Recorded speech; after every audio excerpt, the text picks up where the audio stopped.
Bonjour Florian, Bonjour. ta thèse a obtenu le prix Vendôme de l'Institut Robert Badinter du ministère de la Justice. Alors, tu peux nous expliquer un peu son contenu, son intérêt, sa méthode? Alors, cette thèse, elle avait d'abord pour ambition de traiter un sujet qui était un peu inédit en procédure pénale, celui du tiers. Euh, Même si ça peut paraître étonnant, parce qu'en réalité, les notions de partie et de tiers sont des notions qu'on comprend assez bien.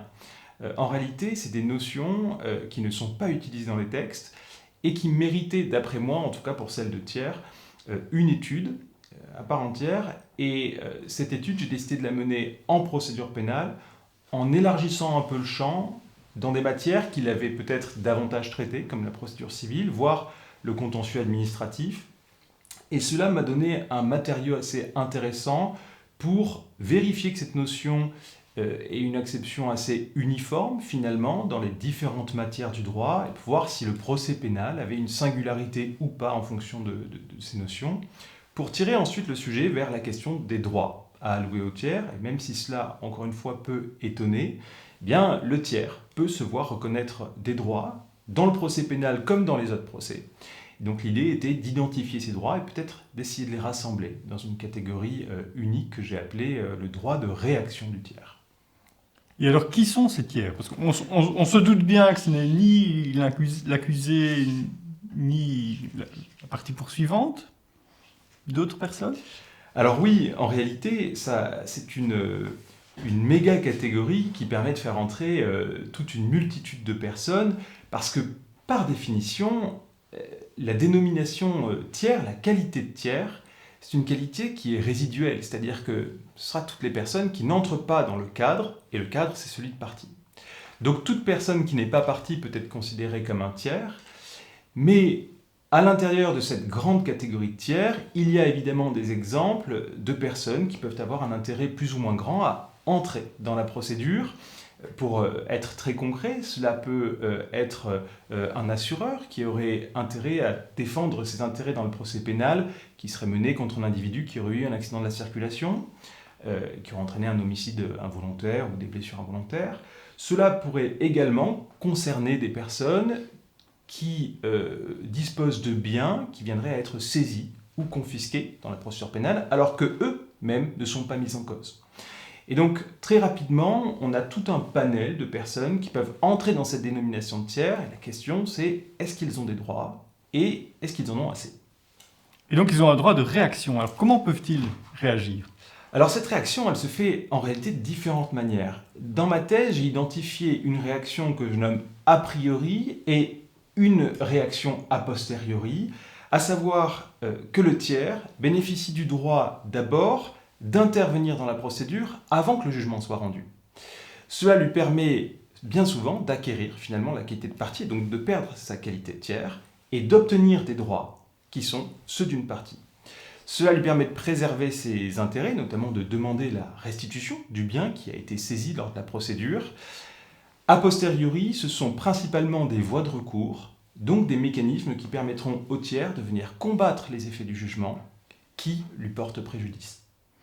Et la conclusion, le tiers, il est bien protégé ou on pourrait améliorer sa situation? Alors, il est vrai qu'il existe aujourd'hui des droits, et des droits qui de plus en plus ont été reconnus sous l'égide de la jurisprudence du Conseil constitutionnel, de la Cour de cassation également.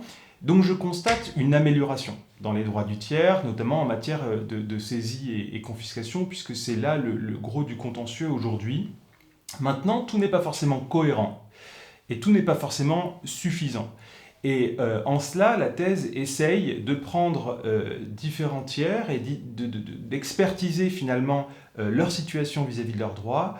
Certains sont assez bien protégés, peut-être suffisamment protégés, d'autres ne le sont pas suffisamment, et ça rend l'édifice parfois peu cohérent, sachant que ces droits sont naturellement limités en procédure pénale, ce qui, par ailleurs, est assez logique. Oui, alors tu as parlé au début d'une comparaison, une vérification de la cohérence avec ce qui se fait dans d'autres domaines de la procédure civile, la procédure administrative. Est-ce que tu peux un peu nous expliquer davantage à ce sujet? Tout à fait. Alors, une des grandes différences entre la procédure pénale et les autres procédures, notamment la procédure civile, c'est que la procédure civile explicite davantage dans son code les droits qui sont reconnus aux tiers.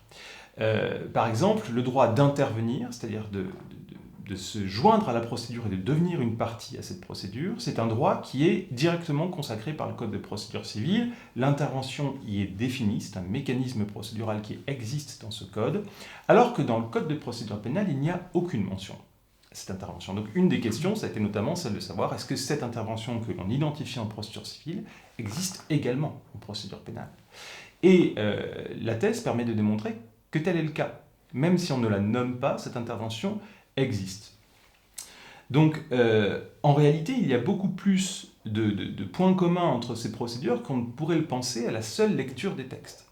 Et cette comparaison, elle m'a permis de prendre appui sur la procédure civile pour vérifier que les choses soient bien faites en procédure pénale, sans pour autant nier les différences essentielles et fondamentales qu'il y a entre ces matières. La principale différence, c'est que la procédure civile ouvre de manière assez générale ce droit de réagir, notamment d'intervenir, alors que la procédure pénale ne l'ouvre qu'à titre exceptionnel, à titre spécial. Est-ce que tu as des projets pour prolonger cette recherche ou pour poursuivre la réflexion dans tes recherches actuelles ? Tout à fait. J'aimerais travailler encore sur ce sujet, mais un jour, il faut faire aussi le deuil du sujet de thèse et passer à autre chose. Donc, j'aimerais travailler un petit peu sur la victime en particulier parce qu'elle fait l'objet de longs développements dans la thèse et il y a des champs que je n'ai pas pu investir dans la thèse, mais que j'aimerais investir dans le futur. Par exemple, la victime dans la phase d'application des peines qui a une place assez ambivalente en droit français. Donc, ça, c'est des choses qui m'intéressent et qui m'intéresseront probablement dans le futur. Et de manière générale, je pense qu'aujourd'hui, ma recherche sera aussi orientée vers une analyse comparative des procès et notamment j'aimerais travailler sur la temporalité des procédures civiles et pénales parce qu'il y a de plus en plus de mécanismes qui soit vont vers une accélération des procédures et donc peut-être regarder si cette accélération est opportune et si elle n'est pas trop importante au niveau d'une limitation de l'efficacité et de la compréhension des procédures par les justiciables. Et d'un autre côté, il y a des procédures qui sont plus longues, où on prend plus le temps avec cette procédure de césure que l'on voit naître de plus en plus en procédure pénale et en procédure civile. Et j'aimerais aussi interroger leur efficacité dans une perspective de bonne justice. Merci beaucoup. Merci.